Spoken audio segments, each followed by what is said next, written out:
Hello दोस्तों, इस video में मोस्ट इंपॉर्टेंट क्वेश्चन पर बात करने वाले हैं कि बॉक्सर विद्रोह के कारणों तथा परिणामों का वर्णन करें। ठीक है, और इस क्वेश्चन को समझाने के लिए मैंने आपको बेस्ट तरीका लिख रखा है। यहाँ पर देख सकते हैं, अगर आपको बॉक्सर विद्रोह के कारणों के बारे में देखा जाए तो इसमें आपको टोटल 7 पॉइंट याद रखना है, और अगर बॉक्सर विद्रोह के परिणामों की बात करें तो केवल आपको 6 पॉइंट याद रखना है। बस इसी पर सारा क्वेश्चन डिपेंड है, और इसको मैं समझाने के लिए यहाँ पर देख सकते हैं, यहाँ पर एक चार्ट भी लिख रखा है। ठीक है, यहाँ पर मैंने एक चार्ट दिया, इसी के माध्यम से आपका कंप्लीट समझ में आ जाएगा। अब देखिए दोस्तों, जितना भी युद्ध हुआ है, चाहे वो प्रथम अफीम का युद्ध हो, द्वितीय अफीम युद्ध हो, चाहे ताइपिंग का विद्रोह, चाहे तो ये बक्सर का विद्रोह, सारा का सारा विद्रोह चीन में ही हुआ था, और चीन और ब्रिटेन के बीच हुआ था। यानी कि ब्रिटेन मतलब अंग्रेजों यानी विदेशियों और चीन के बीच में ही सारा युद्ध हुआ था। इसलिए लगभग आपको लगेगा ना पढ़ने के बाद कि लगभग सारा का पॉइंट एक ही जैसा है ना। ठीक है, और मिलता जुलता भी पॉइंट है, क्योंकि सारा तो ब्रिटेन और चीन से ही हुआ था, तो ये भी उसी के जैसा, जैसे प्रथम अफीम युद्ध था, दूसरा अफीम युद्ध था, ताइपिंग विद्रोह था, वैसे ही एक बक्सर विद्रोह भी है जो ब्रिटेन और चीन के बीच में ही होता है। ब्रिटेन मतलब विदेशों के बीच में ही होता है। ठीक है, तो हम आपको यहाँ पर कंप्लीट समझाएंगे। देखो, सबसे पहले बात करते हैं बक्सर युद्ध। तो बक्सर युद्ध विदेशियों मतलब वही ब्रिटेन, ठीक है, और चीन की जनता के बीच में ही ये युद्ध देखने को मिलता है। ठीक है, विदेशों के बीच में, विदेशों में बहुत सारे देश आता है, जैसे फ्रांस हो गया, जापान हो गया, फ्रांस हो गया आपका, जापान हो गया, ठीक है, ब्रिटेन हो गया। तो ये सब जो देश है ना, वो इसी के अंदर आते हैं, जिसको हम लोग विदेशी देश कह सकते हैं, बाहर के देश। और इसके बीच में और चीन की जनताओं के बीच में ही ये विद्रोह हुआ था। और ये विद्रोह को करने वाले कौन थे? चीन से स्टार्ट हुआ था ये विद्रोह। ठीक है, चीन के एगो संगठन है जिसका नाम है गुप्त संगठन। ये गुप्त संगठन के द्वारा ही चीन में विद्रोह किया जाता है। ठीक है, और चीन के सारे जनता लोग मिल करके क्या करते हैं, गुप्त संगठन के साथ ये बक्सर का युद्ध जो विद्रोह है वो कर देते हैं। किसके खिलाफ? विदेशियों के खिलाफ। ठीक है, आखिर ये लोग क्या नुकसान होता है, आखिर जो चीन की जनता है वो क्यों विदेशों के खिलाफ यानी ब्रिटेनों के खिलाफ बक्सर का युद्ध छेड़ देते हैं? ऐसा इसलिए दोस्तों, क्योंकि जो विदेशी थे ना, यानी बाहर वाले देश थे ना, वो चीन पर अपना व्यापार कर रहे थे, अपना कब्जा कर रहे थे, और ईसाई धर्म थोपना चाहते थे, है ना। यानी जो ईसाई धर्म बाहर वाले देश अपनाते थे ना, वही ईसाई धर्म चाहते थे कि चीन वाले भी अपनाए। तो चीन वाले को फुसला बहका करके कुछ दे करके बोलते थे कि हमारे रीति रिवाज को अपनाओ, हमारे संस्कृति को अपनाओ। यानी ईसाई धर्म को अपनाने के लिए चीन पर ज़बरदस्ती थोपा जा रहा था। तो यहाँ के लोगों को परेशान हो गए कि हमारे ही देश में आकर के वो अपना संस्कृति रीति रिवाज को हम लोग को ढालने के लिए बोलेंगे और हमारे रीति रिवाज को नष्ट करेंगे। तो इसी के बीच में विद्रोह होता है, जिसको बक्सर विद्रोह कहा जाता है। ठीक है, और चीन की जो जनता है ना, वो अंग्रेजों को धक्के मार के चीन से भेजा देते हैं। ठीक है, धक्के मार के भेजा देते हैं, इसलिए इसका धक्का मुक्का का भी विद्रोह कहा जाता है। ठीक है, और धक्का मारना को ही हम लोग इंग्लिश में बॉक्सर बोलते हैं, इसलिए यहाँ पर बॉक्सर विद्रोह नाम पड़ा है, क्योंकि यहाँ के लोग धक्का मार के उसको बाहर निकाल दिए थे। ठीक है ना। चलो आते हैं ट्रिक पे। देखो, बॉक्सर विद्रोह के कारण के लिए आपको टोटल केवल ये 7 पॉइंट याद रखना है। स्क्रीनशॉट ले लो, एक करके हम अभी आपको नीचे में समझाएंगे भी। ठीक है, और बॉक्सर विद्रोह के परिणामों में आप ये 6 पॉइंट याद रखें। ठीक है, चलिए अब हम लोग देखते हैं बॉक्सर विद्रोह के कारणों तथा परिणामों का वर्णन करें। देखिए दोस्तों, एक होता है बक्सर युद्ध और एक होता है बॉक्सर युद्ध, ये दोनों अलग अलग है। ठीक है, बॉक्सर जो विद्रोह है ना, वो चीन में हुआ था, है ना। तो देखो, सबसे पहले परिचय देखते हैं। बॉक्सर विद्रोह एक बहुत ही बड़ा और हिंसक आंदोलन था जो चीन में 1898 से लेकर के 1901 तक चला हुआ था। ठीक है, चलो इसे मुक्केबाज विद्रोह भी कहा जाता है, क्योंकि चीन में अंग्रेजों को मुक्के से मार करके भेजवा दिया गया था। ठीक है, इसलिए इसको मुक्केबाज कहा जाता है, क्योंकि इसमें मुक्के मार करके, मुक्के मारना को इंग्लिश में कहते हैं बॉक्सिंग, और बॉक्सिंग के नाम पर ही पड़ा बक्सर। ठीक है, तो ये आपको ध्यान रखना है। तो इसमें मुक्के मार करके विदेशी देशों को, यानी कि जो बाहर से आए हुए थे देशों थे उसको, और ईसाई धर्म के प्रसार करने वालों का, जो ईसाई धर्म का प्रचार कर रहे थे ना, प्रसार मतलब वही था प्रचार करना कि मेरे धर्म को अपना लो, मेरे धर्म को अपना लो। तो चीन में ये लोग आए थे, बाहर से कुछ देश लोग आए थे कब्जा करने के लिए, और बाहर से ही लोग आए थे जो बोल रहे थे हमारे रीति रिवाज को तुम लोग अपनाओ और हमारे अंदर यहाँ मिल जाओ, जैसे हम कर रहे हैं वैसे करो। तो ये दोनों से बहुत ज़्यादा नफरत हुआ चीन के लोगों को कि एक तो बाहर के लोग यहाँ आकर के कब्जा कर रहे हैं, व्यापार कर रहे हैं, हमारे हिस्सों को लूट रहे हैं, और ऊपर से और भी यहाँ पर ईसाई धर्म के लोग आकर के प्रसार कर रहे हैं अपने ईसाई धर्म का कि मेरे धर्म को अपना लो। तो इसी के खिलाफ ये विद्रोह किया गया, जिसे बॉक्सर विद्रोह के नाम से जाना जाता है। मैंने यहाँ पर मकसद यही था दोस्तों कि जो बाहर से आए हुए व्यक्ति यहाँ पर क्या कर रहे थे, अपना कब्जा कर रहे थे, व्यापार कर रहे थे, ये सब को रोकना था। और जो ईसाई धर्म का प्रचार कर रहे थे, कितने चीन के लोग ऐसे थे जो ईसाई धर्म को अपना भी लिए थे। क्यों पता है? क्योंकि बाहर से जो आए हुए लोग थे ना, वो चीन के लोगों को फुसला करके, कुछ दे करके क्या कर रहे थे, ईसाई धर्म को अपनाते जा रहे थे, लोगों को समझाते जा रहे थे, ठीक है, और बोल रहे थे कि तुम्हारा धर्म गलत है, इस धर्म को अपना। तो बहुत सारे लोगों ने धर्म को अपना भी लिया था, ठीक है। उसके बाद इन लोगों को समझ आया और इनके खिलाफ क्या कर दिया, विद्रोह कर दिया। मेन कारण क्या था कि विदेशी देशों को यहाँ से हटाना, और जो ईसाई धर्म के प्रचार करने वाले लोग यहाँ पर आए तो उन सभी को भी हटाना यहाँ पे, ताकि हमारा संस्कृति बचा रहे और हमारा देश भी बचा रहे, है ना। देखो, इस विद्रोह में चीन के किसानों और स्थानीय लोगों द्वारा किया गया था, यानी कि ये जो विद्रोह था ना, वो ये विद्रोह में चीन के किसान और स्थानीय लोगों द्वारा किया गया था, यानी कि विद्रोह के जो किसान थे वो, और जो यहाँ के लोग थे ना, स्थानीय लोग चीन के, उसके द्वारा किया गया था। हाँ, ये तो मिल के भाग लिए थे, किसान लोग और वहाँ के लोगों ने, जो स्थानीय लोग थे वो मिल के भाग लिए थे, लेकिन किसके नेतृत्व में, तो मैन जो इनका नेतृत्व जाता है वो गुप्त संगठन के द्वारा किया गया था, ठीक है। जैसे आप लोग सुने होंगे कि इस नेता ने इस आंदोलन का शुरुआत किया, वैसे ही इस आंदोलन का जो शुरुआत किया गया था वो गुप्त संगठन के द्वारा किया गया था। अब ये गुप्त संगठन क्या है, यानी गुप्त संगठन एक ऐसा संगठन है जो गुप्त तरीका से, यानी कि चुपके चोरी से, ताकि किसी को पता भी ना चले, है ना। तो गुप्त संगठन के द्वारा ये जो विद्रोह किया गया था, जिसमें से किसान और वहाँ के लोग शामिल थे। आगे देखिए, बॉक्सर विद्रोह इसलिए हुआ क्योंकि चीन में उस समय विदेशी ताकतों का दबदबा बढ़ता जा रहा था, है ना। चीनी लोग इससे बहुत दुखी और नाराज थे। वहाँ के लोगों की ज़मीन छीन लिया गया था। ईसाई धर्म के प्रचार करने वाले चीन की संस्कृति को बदनाम किया गया। देखो, ईसाई धर्म जो आ रहे थे ना, वो क्या कर रहे थे पता है, चीन की संस्कृति को बदनाम कर रहे थे कि चीन की संस्कृति खराब है, तुम ईसाई धर्म को अपना लो, है ना। लोगों को अपना धर्म अपनाने के लिए मजबूर किया गया, है ना।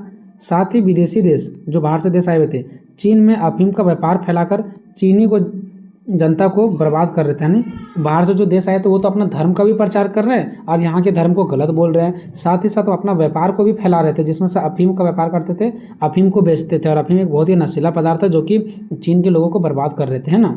चीन की सरकार भी कमज़ोर हो गई थी। विदेशियों के खिलाफ कोई कड़ा कदम नहीं उठा पा रहे थे, क्योंकि जितना बार भी चीन की सरकार विरोध कर रहे थे, विद्रोह कर रहे थे, वो उतना बार में हार जा रहे थे। तो ये कमज़ोर हो गई थी और विदेशों को खिलाफ, यानी दूसरे देशों के खिलाफ कड़ा कदम नहीं उठा पा रहे थे। इन सब कारणों से चीन के किसान और स्थानीय लोगों ने, वहाँ के जो रहने वाले लोग थे वो और किसान लोग, विदेशी ताकतों को, जो बाहर से आए हुए देश थे उसके ताकतों को, उनकी नीतियाँ को, जो वो लोग नीति बना रहे थे, वो सभी के खिलाफ खड़े हो गए और विद्रोह प्रारंभ कर दिए, ठीक है। तो मेन कारण यही था विद्रोह करने का, कि बाहर के लोगों को हम हटा देंगे और वो लोग जो अपना रीति रिवाज, संस्कृति, अपना जो ईसाई धर्म वो चीन में जो ज़बरदस्ती थोप रहे हैं, उसको भी हम लोग क्या करेंगे, ख़त्म करेंगे। चलो, बॉक्सर विद्रोह के प्रमुख कारण देखते हैं कौन कौन था।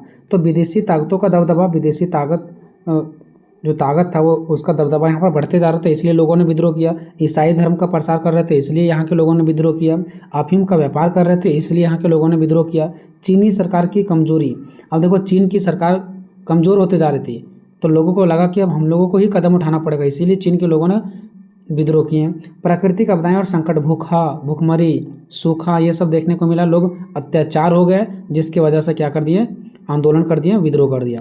विदेशी पूंजीपतियों के प्रति घृणा, बाहर से जो बड़े बड़े देश आए थे, पूंजीपति देश, वो क्या कर रहे थे, यहाँ पर आकर के कब्जा कर रहे थे। वही विदेशी पूंजीपतियाँ, मतलब वही जो बाहर से देश आए हुए थे, ठीक है। गुप्त संगठन का योगदान, और जो चीन के गुप्त संगठन है ना, इनका ही मैंने योगदान रहा इस विद्रोह को करने में, क्योंकि ये गुप्त तरीका से लोगों को साथ में मिला करके विद्रोह शुरू कर दिए, ठीक है। चलो, एक करके हम लोग पॉइंट को देखेंगे दोस्तों। विदेशी ताकतों का दबदबा, जो विदेशी ताकत है ना, दूसरे देशों का ताकत, जो ब्रिटेन, फ्रांस, ये सब का ताकत जो है वो यहाँ पर बढ़ते जा रहा था, दबदबा इनका बनते जा रहा था चीन में। उस समय विदेशी देश चीन में व्यापार और धार्मिक प्रचार के लिए प्रभाव बना रहे थे ना। उस टाइम जो विदेशी के देश थे ना, वो चीन में व्यापार करना चाहते थे और अपना धर्म का प्रचार करना चाहते थे, ठीक है। विदेशी ताकतों ने चीन के कई हिस्सों पर कब्जा कर लिया, और जो विदेशी ताकतों थे, यानी कि विदेशी देश थे ना, वो चीन के कई हिस्सों पर कब्जा भी कर लिए, जिससे चीनी लोग बहुत परेशान हो गए और इन्होंने विद्रोह ही अंतिम फैसला माना कि हम लोगों के लिए अंतिम फैसला जो होगा वो विद्रोह ही हुआ। हम लोग अंतिम रूप से विद्रोह ही करेंगे और हम लोग के पास दूसरा कोई ऑप्शन नहीं है। ईसाई धर्म का प्रचार, जो बाहर से लोग आए हुए तो क्या कर रहे थे, ईसाई धर्म का प्रचार प्रसार कर रहे थे और यहाँ के धर्म को गलत बोल रहे थे। विदेशी मिशनरी का मतलब जो बाहर से आए हुए लोग थे जो ईसाई धर्म का प्रचार कर रहे थे, तो आप ऐसे ही बोल सकते हैं विदेशी ईसाई धर्म को प्रचार करने वाले जो थे ना, वो क्या कर रहे थे पता है, ईसाई धर्म का फैलाने का काम कर रहे थे, है ना। विदेशी मिशनरी मतलब जो बाहर से लोग आए हुए थे धर्म प्रचार करने के लिए, उसी को बोला जाता है विदेशी मिशनरी। तो वो क्या कर रहे थे, चीन में ईसाई धर्म को फैलाने लगे थे। जिसका चीन की अपनी परंपराओं और धर्मों को नष्ट होने लगा। जिससे क्या हुआ, चीन की जो परंपरा है, धर्म, वो नष्ट होने लगा, क्योंकि बाहर से आए थे और बोल रहे थे कि ईसाई धर्म को अपना लो। बहुत सारे लोगों ने अपना भी लिया और अपने जो धर्म है, परंपरा है, उसको नष्ट कर दिया गया। क्योंकि बड़ी संख्या में चीनी नागरिक ईसाई धर्म को अपनाने लगे, क्योंकि बहुत पहले से लोग अपना भी चुके थे, बहुत सारे लोग, है ना। इन चीनी ईसाइयों को विदेशी से कई सुविधाएं भी मिलने लगा। यहाँ के लोगों को कुछ सुविधा दिया जाता था ताकि ये लोग क्या करें, ईसाई धर्म को अपना लें। जिसके कारण ही ये चीनी ईसाई चीन की प्राचीन सभ्यता और संस्कृति का खंडन करने लगे। अब देखो, जिसके कारण क्या हुआ पता है, ये जो चीनी ईसाई थे ना, वो ये जो चीनी थे, यानी कि चीनी मतलब चीनी के जो लोग थे ना, वो ईसाई धर्म की जो चीनी की प्राचीन सभ्यता को क्या करने लगे, खंडन करने लगे। ठीक है, थोड़ा सा यहाँ पे लिखने में मिस्टेक हो गया। ठीक है, यहाँ पर देखो क्या होगा, विदेशों से बहुत सारी सुविधाएं मिलने लगी चीन के लोगों को, जिसके कारण ईसाई धर्म को, जो ईसाई धर्म था, बहुत सारा सुविधाएं मिलने लगी यहाँ के लोगों को। तो ये लोगों ने ईसाई धर्म को अपनाना शुरू कर दिया। उसके बाद चीन की प्राचीन सभ्यता और संस्कृति खंडन करने लगा। मतलब क्या हो गया यहाँ, उसके बाद चीन की जो प्राचीन सभ्यता है, पुरानी संस्कृति, रीति रिवाज, वो खंडन होने लगा। ठीक है,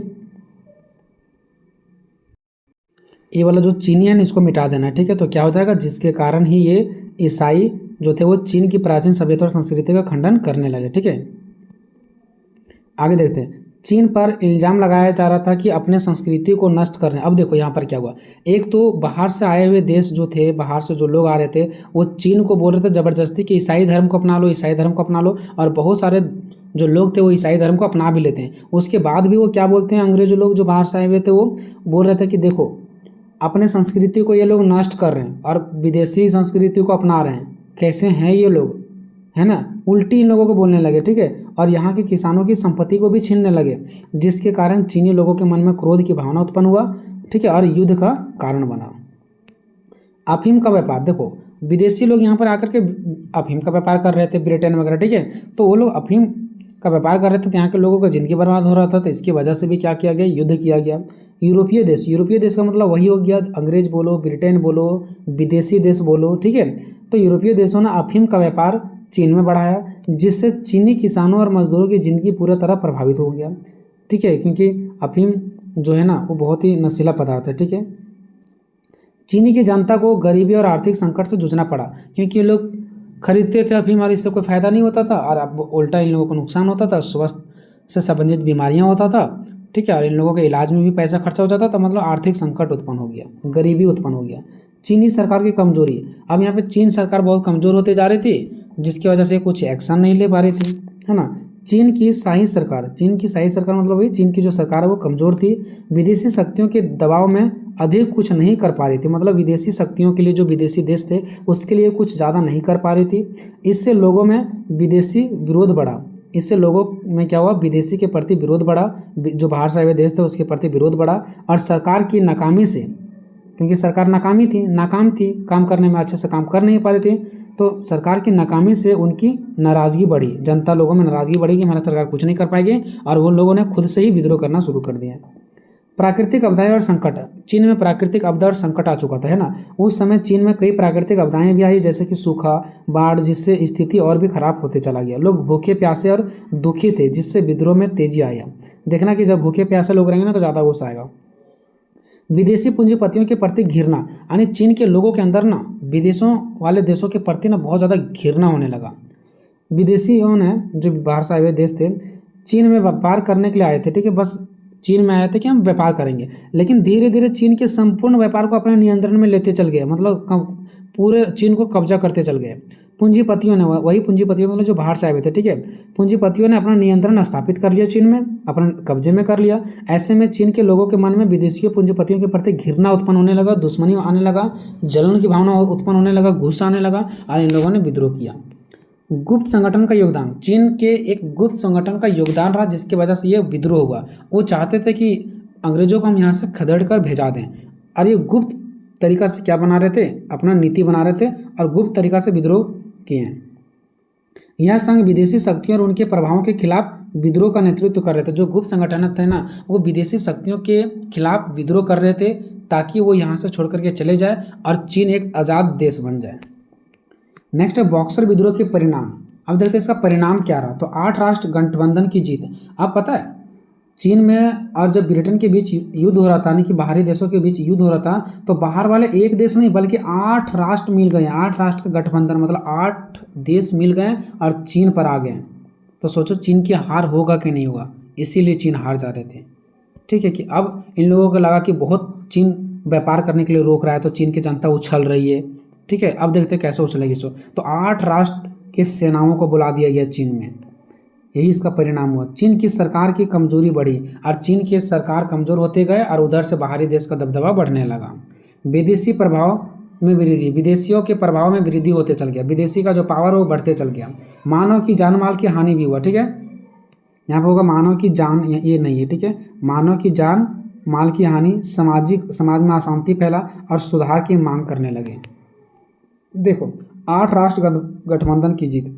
विदेशियों ने इस विद्रोह को चलने के लिए सॉरी यहाँ पे मिस्टेक हो गया। ठीक है, जो चीन के लोग विद्रोह कर रहे थे ना, तो इस विद्रोह को कुचलने के लिए विदेशियों ने क्या किया, 8 राष्ट्र मिलकर के एक संगठन बनाया। जब देखा कि चीन के लोग विद्रोह कर रहे हैं तो अंग्रेजों को डर हो गया, तो उन लोगों ने 8 राष्ट्र मिल करके एक संगठन बनाया और बहुत सारे सैनिकों को चीन में भेज दिया गया, जिसके कारण चीनी शक्ति को समाप्त कर कब्जा कर लिया गया। और ये निश्चित सी बात है कि जीत गए, और जीत गए तो चीन पर कब्जा कर लिए, है ना। विद्रोह समाप्ति के बाद जब विद्रोह समाप्त हो गया तो चीन पर भारी जुर्माना भी थोप दिया गया और यह कहा गया कि चीन 2 वर्षों तक बाहर के किसी भी प्रकार के हथियार नहीं मंगवाएंगे, यानी कि बाहर के देशों से किसी भी प्रकार का हथियार नहीं मंगवाएंगे। और विदेशी सरकार से माफ़ी भी मांगनी पड़ी, दंड का जुर्माना भी भरना पड़ा। देखो सबसे पहली बात तो जब विद्रोह होता है तो 8 राष्ट्र मिल जाते हैं और 8 देश के सेनाओं को चीन में भेज दिया जाता है। चीन हार जाते हैं और जब हार जाते हैं तो उस पर कब्जा कर लिया जाता है। जब कब्जा हो जाता है तो बोला जाता है कि 2 साल तक ये जुर्माना, यानी ये दंड दिया जा रहा है चीन को कि 2 साल तक ये बाहर से कोई भी हथियार नहीं लाएंगे, पहली बात। दूसरी बात उसको माफ़ी में मांगना पड़ा। तीसरी बात इसके ऊपर दंड का जुर्माना भी लगाया गया। ऐसा इसलिए ताकि बाद में फिर से चीन युद्ध ना कर सके, है ना। चीन की सरकार की कमजोरी भी बढ़ा। ठीक है, जो चीन की सरकार थी ना वो कमज़ोर होते जा रही थी, तो चीन सरकार की स्थिति और कमज़ोर हो गई। यानी जो चीन की सरकार थी ना वो पहले से भी कमज़ोर थी, क्योंकि यहाँ पर चीन में सिर्फ युद्ध ही युद्ध चल रहा है, बेचारे कितना सहेंगे ये। तो चीन की सरकार की जो स्थिति है ना और भी कमज़ोर होती गई और इस विद्रोह से उनका राजनीतिक संकट गहरा हो गया, यानी कि जो उसका संकट जो था ना, उनका जो परेशानी था ना वो और गहरा हो गया और बढ़ गया परेशानी। विदेशी प्रभाव में वृद्धि। अब जब इधर से चीन की सरकार की जो शक्ति वो कमजोर होते जा रही है तो विदेशियों की शक्ति बढ़ते जा रही है, यानी विदेशी की शक्ति में वृद्धि हो गया। ठीक है, देखो विदेशी देश चीन के अंदर और अधिक हस्तक्षेप करने लगे, यानी जो विदेशी देश था ना वो चीन के अंदर आए और अधिक हस्तक्षेप करने लगे, मतलब और अधिक कब्जा करने लगे और उनसे माफ़ी भी चीन को मंगवानी पड़ी और चीन को माफ़ी भी मांगना पड़ा था। मानव का जान माल की भी हानि हुआ। ठीक है, जान माल की हानि हुआ। विद्रोह के दौरान विदेशी कब्जे में बड़े पैमाने पर हत्या, हिंसा और बलात्कार और अन्य अत्याचार भी हुआ था इस युद्ध में। सामाजिक अशांति, समाज में अशांति फैल गई इस विद्रोह में क्या हुआ पता है। चीन के हार के बाद चीन के अंदर समाज में उथल पुथल मचा और समाज में अशांति फैला। यहाँ पर ये मिस्टेक हो गया, थोड़ा जल्दी में टाइपिंग किया, अशांति फैला। ठीक है, उथल पुथल मचा समाज में और समाज में अशांति फैला। सुधार की मांग, जब चीन में इतना ज़्यादा व्यवस्था वहाँ चरमरा गया था, इतना ज़्यादा गरीबी हो गया था, सूखा हो गया था, लोग भूखे मर रहे थे, वहाँ की स्थिति बहुत ज़्यादा खराब हो गई। जब विद्रोह समाप्त हो गया तो वहाँ के लोगों ने सरकार से अपील किए कि अब किसी न किसी तरीक़ा से चीन का आधुनिकीकरण किया जाए। चीन का आधुनिकीकरण मतलब चीन को नया नया टेक्नोलॉजी लाया जाए, किसी ना किसी तरीक़ा से चीन को विकास किया जाए, आगे बढ़ाया जाए। इसी को बोलते हैं आधुनिकीकरण। जब देश आगे बढ़ता है मतलब आधुनिकीकरण हो रहा है। तो वहाँ के लोगों ने अपील किया कि चीन को अब आधुनिकीकरण की आवश्यकता है, यानी कि यहाँ पर सुधार करने की आवश्यकता है। युद्ध के बाद चीन की अर्थव्यवस्था चौपट हो गई, जिसमें आधुनिकीकरण की आवश्यकता महसूस किया गया कि अब हमारा चीन को आधुनिकीकरण करने की जरूरत है, यानी कि सुधार की मांग किया गया। बात करते हैं निष्कर्ष का दोस्तों। तो बक्सर युद्ध ने चीन की कमजोरी और विदेशी प्रभाव को उजागर किया। देखो बक्सर का युद्ध से 2 ही चीज़ पता चल रहा है कि चीन कमजोर हो गया और विदेशी का प्रभाव बढ़ गया। इस युद्ध ने चीन सरकार की कमजोरी को बढ़ा दिया, चीन सरकार कमजोर हो गई और चीन में विदेशी नियंत्रण में वृद्धि हो गया। चीन में विदेशियों ने कब्जा करना शुरू कर दिया।